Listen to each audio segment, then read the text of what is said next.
Hello everyone and welcome back to TowerGate. It is TowerGate day number 613, 613, Tuesday, November the 20th, 2018. Thank you so much for tuning in. Okay, so today I really want to focus on an article I mentioned yesterday by Brian Cates at the Epoch Times, and I want to mesh that together with my own thoughts on where I think that we are headed now since the midterms and the results of the midterms, losing the House. And specifically I want to focus on where I think that the Spygate investigation may go from here, which is what we focus mostly here on TowerGate. Most of our energies are focused on that. So I want to give my thoughts on that. Now, this is not something I'm not saying this is what I think Trump's plan is or whatever. I don't know what Trump's plan is. Okay? I don't think anybody knows what Trump's plan is. Nobody. So I want to give you what my thoughts are on what I think the best way to move forward now to get to the bottom of this massive conspiracy, what the best way is to move forward to try to get what we all want, which is justice. We want to see the criminals held accountable for their crimes. Why? Because, as I've said for months and months and months, if you let these people get away with what they did, what do you think they'll do next? If you can get away with trying to frame the president, trying to take the president out, using all sorts of criminal activity with law enforcement, intelligence agencies, foreign governments, political campaigns, and all the rest, if you can do that and get away with it, I mean, literally that is telling the deep state that they can do anything. And they've been involved in a lot of other things as well, which I'm not going to go into right now. So that's what I want to focus on today. For the most part, I'm going to cover the breaking news stories of the days in the first part of the video. But in the second half, I want to focus on what I think, or where I think this investigation, how this investigation will be best moved forward from where we are right now, based on the circumstances that we can see. Okay, so let's get the headlines out of the way and we'll move on to my thoughts on that, which I think you'll find quite entertaining. So, okay, today we have Nancy Pelosi, Madam Botox, making fun of Democrats that want to move on impeachment of Trump and abolish ICE. And she points out, as she's mocking these Democrats who want to do that, that these are both very unpopular ideas in districts that Democrats need to win. So there you go. Madam Botox, dumber than a turnip. Her mind's clearly going. But even she is astute enough to realize that impeachment of the president where there's no crime, or abolishing ICE while you have migrants charging the border in Tijuana, moving into California, with these things in play, it would be a really bad idea for Democrats to go out and start launching impeachment hearings and trying to abolish ICE. That's what essentially Madam Botox was saying. And she was mocking these Democrats as she was saying it, making fun of them. At the same time that's going on, we have the Democrats releasing today, the anti-Pelosi Democrats, releasing a letter signed by 16 Democrats. Signed this letter to oppose Pelosi as Speaker. Now, she can only afford to lose 15. So here's 16 people saying, we're not going to support Nancy Pelosi. That would be enough to stop her. They only need 15. They got 16 who signed the letter, and apparently there are 4 others who say that they will oppose her as Speaker, but they did not sign the letter, which if that's true, that means they've got 20, and they only need 15. So we'll see what happens. Again, I'm sticking with my original prediction, which is that Madam Botox, Nancy Pelosi, will be successful at putting down this sort of coup against her. I think she'll be successful. She's going to have to probably play hardball and drop the hammer, and that she will. Make no mistake about it. I'm watching this woman for a very long time. She can get as nasty and hardcore as you want to get. If you want to play games with her, she's got all the power there. And so maybe they'll be successful in stopping her. But if I had to put my money on it, I'd put my money on Madam Botox. And I wouldn't be surprised to see some Republicans vote for her because they want her as Speaker, quite honestly. So we'll see how all that turns out. Of course, we still have, I'm sure many of you are watching the videos of people there in Tijuana. They are back out on the streets. They're out there with posters and they're having protests. They're getting pretty loud. They're getting pretty rambunctious, you might say, calling out these migrants. And they are chanting, "Follow the law." They want the migrants to follow the law. There's signs I saw that say Trump was right. Trump was right. Follow the law. So here we can see the mayor of Tijuana has called this a crisis and an emergency. He's asking for help. Tijuana is being overrun, and he knows there's thousands more coming. The citizens of Tijuana now have been for the past 3 or 4 days now out in the streets. There was actually looked like some fighting going on there on Friday night. I was watching a video Friday night. It looks like they were trading some blows. So things are pretty ugly there, and it's only going to get worse as more and more of these people approach the border.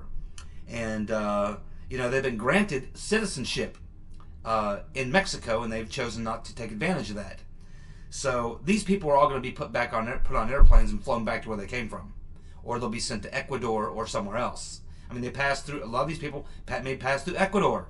There's no political siege in Ecuador on people. I have a friend who lives in Ecuador.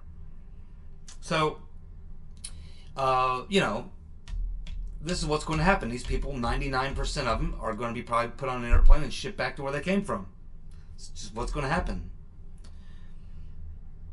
Okay, well, we have these the three idiots over in the Senate.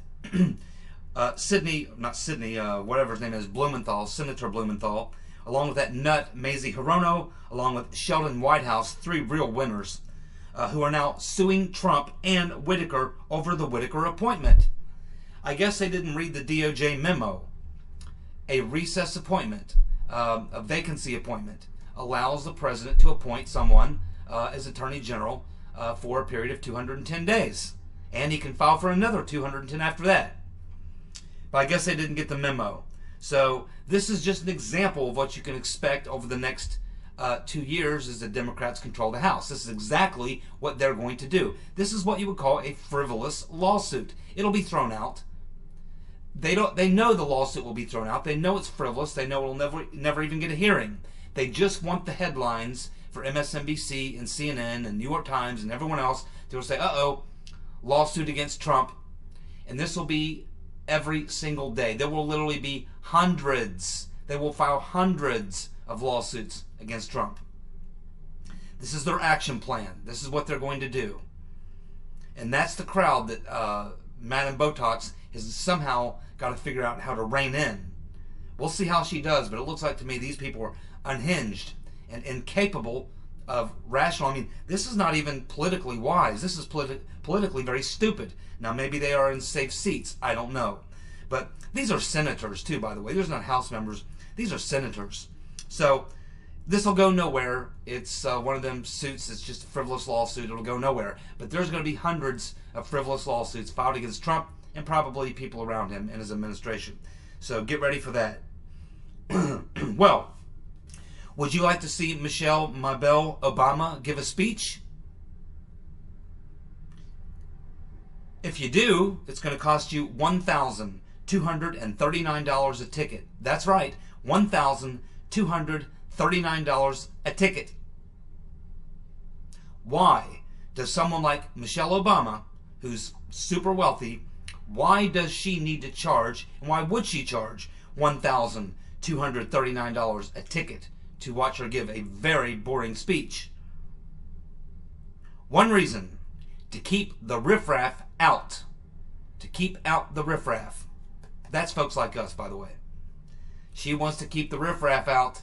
She only wants rich people. social elitists, wealthy elitist Democrats. That's all she wants to talk to. The little people, the poor people, the middle class people, her peeps, she's not going to allow them in. No way, not unless they can scrape up $1,239. She's going to keep the riffraff out, just like the Rotten Reverend and all the rest of these so-called elitist Democrats. That's who they really are. Incredible fraud in Orange County. I actually think they should change the name of Orange County to Blue County, because prior to the midterms, there was actually a nice big section up there in the northwest of Orange County that had 3 or 4 blue, red districts, Republican-held districts, and now they're gone. They are gone, my friends, all gone. You look at Orange County now, it's all blue. Orange County's gone all blue. And it happened, you know, on the night of the election, 7 of 8 Republicans in California were winning on election night. But now, in the days that followed the election, they lost every damn one of those seats. Because the Democrats in California, they just keep counting until they win. So now Orange County has no Republican representation at all. It's now totally blue. Should call it Blue County. Trump is planning more rallies. In fact, he is going to do 2 rallies in Mississippi on November the 26th. So these rallies and things that we see where he goes out and fires up the base and things, these are not just election things that he does, because we saw him do this after he won the presidency. He continued to go out and do these rallies. And a lot of people thought, well, just because the midterms, well, he did ramp it up during the midterms and did a lot more, but he's going to continue doing these rallies. He loves doing them. And so he's going to get back on the rally train, and so we'll be seeing more rallies coming up throughout the rest of his first term, and probably for the entire time of both of his terms. So you folks in Mississippi, he's going to be in 2 different places on November 26th. Congratulations to you. Well, it appears that Eastern Michigan University has canceled a production of the Vagina Monologues. Vagina Monologues, after students have protested that transgendered women were excluded from the production. Transgendered women. Now see, I'm really confused because I don't know, is a transgendered woman a woman who has become a man or is transitioning, or is it a man who's become a woman? You see, I don't follow this stuff. I don't understand it. But I think the big issue here is that if you don't actually have a vagina, you're probably not really a woman. That's just kind of my thoughts. All the women I've met have vaginas. I've never met a man with a vagina. I've never met a woman who did not have a vagina. Not that I've seen every vagina of every woman, you know, but you kind of get the impression that they all have a vagina. But it appears that what this particular production is, the Vagina Monologues, I've never heard of it, but apparently it's pretty famous. I've never heard of it. It wouldn't play here in Cincinnati, I can assure you of that. That wouldn't happen in Cincinnati. But apparently the show features women using vulgar language talking about their vaginas. Now, I don't know about you, but I'd love to go spend a couple $100 watching women using vulgar language talking about their vaginas. That sounds like a fabulous evening of entertainment. I wouldn't miss it. And now there have been various celebrity guests who've performed in these productions, some of which are named Jane Fonda, Whoopi Goldberg, Glenn Close, Susan Sarandon, Cyndi Lauper, and Oprah. Boy, some real intellects there, huh? Speaking of great intellects, Brenda Snipes has resigned. She's the election lady down there in Broward County. Good. It appears that over her term, she's been accused of corruption and incompetence 14 times. 14 times she's been accused of corruption, and incompetence. So Brenda Snipes is gone. She has resigned, and I'm sure she resigned because, of course, she was going to get fired anyway, I would think, or told to leave or resign or what. I mean, there's no way this woman could stick around. I mean, she's a disaster. But the good thing is that means that either Rick Scott or most likely DeSantis will appoint someone new to take her place, which is good because at least ways we don't have to worry about Broward County in the 2020 election. Hopefully that will be in much better hands than Brenda Snipes because the woman's nuts. She needs to retire, and I'm glad she stepped down. See ya. It appears that Jim Acosta will be banned again after the 14-day court order expires. Yes, they've sent Jim Acosta a letter and said, yeah, the court said that we have to let you back for 14 days, so we're going to do that. 14 days, and then we're going to ban you again. So his ban's going to continue. And the funniest thing about this is that there's a petition up on the White House website to issue Alex Jones a White House press pass and to have him seated right next to Jim Acosta. Now that is a fantastic idea. Put Alex Jones next to Jim Acosta. He'll keep him in line. That's a fantastic idea. I hope they do it. That would be great. That would be great. I love to see Alex Jones with a press pass. And he would be a hell of a lot more respectful, whether it was a Republican or a Democrat president. He would be far more respectful than Jim Acosta. And I hope he never gets his press pass. I hope he's banned for life. Well, it appears that Ocasio-Cortez has made another blunder, another gaffe. She apparently made a statement where she said that the three branches of government are the presidency, the Senate, and the House. That's right. She's been elected to Congress. She has a degree in economics from Boston University, even though she appears to be, whenever she's asked a question like on economics or how you're going to pay for Medicare for all, she seems completely lost. You would think a person with an economics degree would really be able to respond to a question like that. But for someone with an economics degree, she doesn't seem to be able to do simple math. She seems to have no sense of logic. And she clearly doesn't understand that the three branches of government are executive, judicial, and legislative. She doesn't seem to understand this. This is like 101. This is like something you learn in like first or second grade. And this is sad. Now this is the one who wants to take out Pelosi. Now Pelosi's pretty dumb, but she's not that dumb. Not that dumb. 2/3 of Democrats believe that Trump colluded with Russia. Thank you very much, CNN and MSNBC. You've mind-washed 2/3 of Democrats in the country. Boy, are they going to be disappointed when that does not bear any fruit. Simone Papadopoulos was on a radio interview. Simone Papadopoulos was on a radio interview. She made the following statements. She says that she is being trashed on Twitter as a Russian spy. She says that she met Mifsud 5 to 6 years ago when she was working as an attorney at the EU Parliament. She says that they were introduced by a colleague at the EU.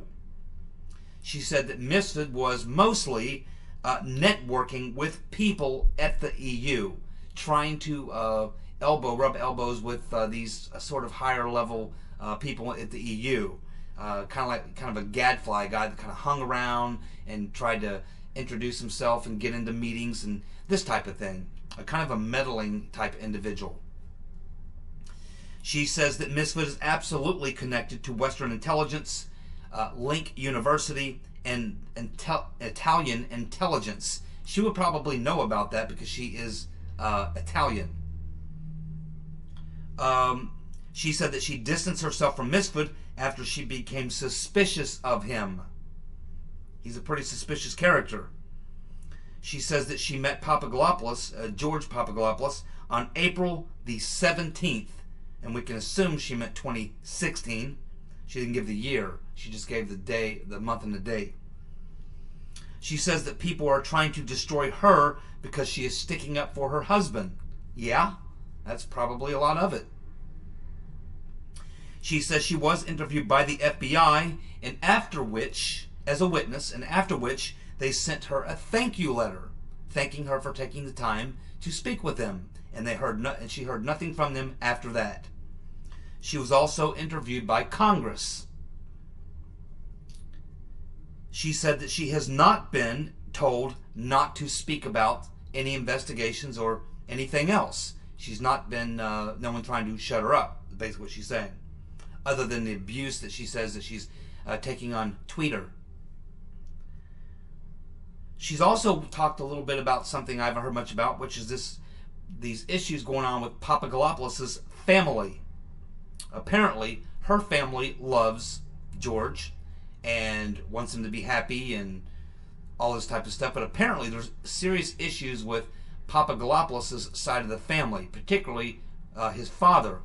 She says that when she first came here to the States, that his father would not even be in the same room with her, would not meet with her, would not have anything to do with her, and is never spoken to her, or doesn't even want to meet her, anything. For whatever reason, Papadopoulos' daddy-o is not very, does not like her very much. I'm not sure why. She's fairly attractive. His mom is kind of in the middle, apparently. She is trying to be like a peacemaker or whatever. She supports George, but not real warmed up to his wife, but would like to see the family get together. And apparently, from what she says, some members of Papadopoulos' family, his father and other people on his side of the family, kind of think that he was involved in some sort of, plot. They don't even believe him. I guess that he's innocent or whatever. So apparently they're not very supportive. His mother is somewhat supportive, but apparently most other people, his father and other people on his side of the family, are not supporting him at all. And they kind of think he, I don't know, maybe they think he embarrassed them or something, I don't know, but things are not good with his side of the family. But with her side of the family, she says everything's cool. Okay, so now I want to talk a bit about where I think, this is my opinion, this is not what I think Trump's going to do or what I think Trump thinks or anything else. I have no inside information or anything like that. It's just my thoughts. And my thoughts come as a result of having about a week or so after the election to kind of look at the lay of the land and where things are. The Democrats now control the House. We know the investigations will stop or whatever. And how I think it appears to me, and this is taking some of what I got from Brian Cates' article, taking all this and putting it all together so that I can just kind of give you my thoughts, so that we can have some optimism, because we should be optimistic. Because as I've said to quite a few people in the comments section, this crime is far too big to be swept under the rug. Too many people still on it. They can delay it, they can block it, they can try to do a lot of things, but eventually the truth of this is all going to come out. The question is it going to be a JFK type thing where it doesn't come out for 10 years, or a 9/11 type thing where it doesn't come out for 20, 30 years, whatever. But I don't think so. I think that there's very good reason to believe that we could be still moving in the right direction. The fact is the House really couldn't get very much done, but the Senate is a more powerful body than the House. Now, as we learned after the midterm elections, we've heard from Goodlatte and Gowdy and Nunes, and they have basically said, along with Meadows, have all said that, well, they're basically moving all their investigations over to the Senate, which will be the two committees in the Senate Judiciary Committee, which will be headed up by Lindsey Graham, and also the Oversight Committee in the Senate, and Ron Johnson is the head of that committee. So there's two pretty good guys there. Well, we'll watch Lindsey Graham and see, but he's certainly talking a good game. We'll see if he delivers. But these investigations are simply going to move out of the House and into the Senate, which is actually very good, because the Senate has more power than the House does. And before, with the old Senate, there was nothing there wanting to get to the bottom of the Spygate scandal. But now, that's not true. Now it will actually be in the Senate, and they actually will have more power than the House did. So this is actually good news if you're looking for what can be done from the Congress to expose the crimes. We'll actually get more headway, we'll make more progress with the Senate doing the investigations than with the House. And all the things that the House has learned throughout their investigations is now going to be going to the Senate. So we're not losing any of that. That's all going to the Senate. And they've got all those witness testimonies, all the documents, all the evidence, and they'll continue to get more. So I think that on a point of optimism, we can actually be optimistic that these investigations will move from the House to the Senate. And although I don't look at Graham as being quite the, I don't trust or go along with Graham as much as I would Meadows and Jordan, but he'll have a lot more power, and we'll see what he does. We will see what he does. So now let's take a look at the situation. There are things that we don't know. There are things that we don't know, still unknowns. Okay, so we have to kind of work with the unknowns in the mix. Many of them have been in the mix. Okay, so nothing new there. So how might this thing best play out now? What would be the best strategy now? Okay, so as we know, when Trump recently said he would declassify the things that we're talking about, the Bruce Orr 302s, the Gang of Eight, the 20-page FISA, whatever. All these things, Trump said would declassify. Then he had the meeting with Rodenstein, and then that ended. Trump said, okay, well, it looks like I'm not going to be able to do that. What did he do? He turned it over to Inspector General Huckleberry Horowitz. Huckleberry Horowitz now has that evidence, the 20 pages of the Carter Page FISA warrant. He's got the 302s, Bruce Orr, 12 of them. He's got the Gang of Eight stuff, plus a lot of stuff that he's gotten on his own. And remember, Horowitz is now investigating the Spygate. In other words, he's investigating the FISA warrants that were taken out on whoever they were taken out on. Specifically, we know Carter Page, but we hear it's possible there would have been a FISA on Flynn, possibly Papadopoulos, maybe Roger Stone. We also know about the national security letters, which were used to get surveillance. So Huckleberry Horowitz is looking into all that, and Trump turned this declassification stuff over to him. And Nunes tells us that that stuff completely blows open the Spygate scandal. Now it's in Horowitz's pocket, okay? And that's the investigation he's working on, as well as he's also looking into the informants that were put into the campaign and how that was done and whether that was legal and all that. Okay, so we got Inspector General Huckleberry Horowitz working on his deal right now, and they're suggesting, from what I'm reading, suggesting that his report may be coming right after the first of the year, that it may already be in its initial draft stage. Now remember, once it goes through the draft, it goes to the Attorney General, and the Attorney General gets to decide what we all get to see or what's going to happen as a result of what the IG finds. Now keep in mind, it's not Sessions and Rodenstein anymore. It's Whitaker. Whitaker. So when you look at Whitaker's position, he doesn't really have to act on his own. If Whitaker launches some investigation, if Whitaker tries to curtail Mueller, if Whitaker tries to do any of these things, he's going to come under huge political pressure. It's going to create a lot of problems, and that may not be the best way to go. If you're Whitaker and Trump and all of us, what might be the best course of action is to allow Huckleberry Horowitz to produce his report. Because all the Democrats tell us, and everyone in government tells us, that Huckleberry Horowitz is completely independent. He's the Inspector General. He's not been damaged politically. He's been praised. Okay? So now you have Huckleberry Horowitz. So when he releases his report, they can't go after him and say, oh, he's a Trump lackey. Oh, he's doing the bidding of so-and-so or so-and-so. That won't work on Horowitz. You see? Now, Whitaker can take what Horowitz has come up with, and he can recommend prosecutions, appoint a special counsel, and do all these things based on what Huckleberry Horowitz has discovered.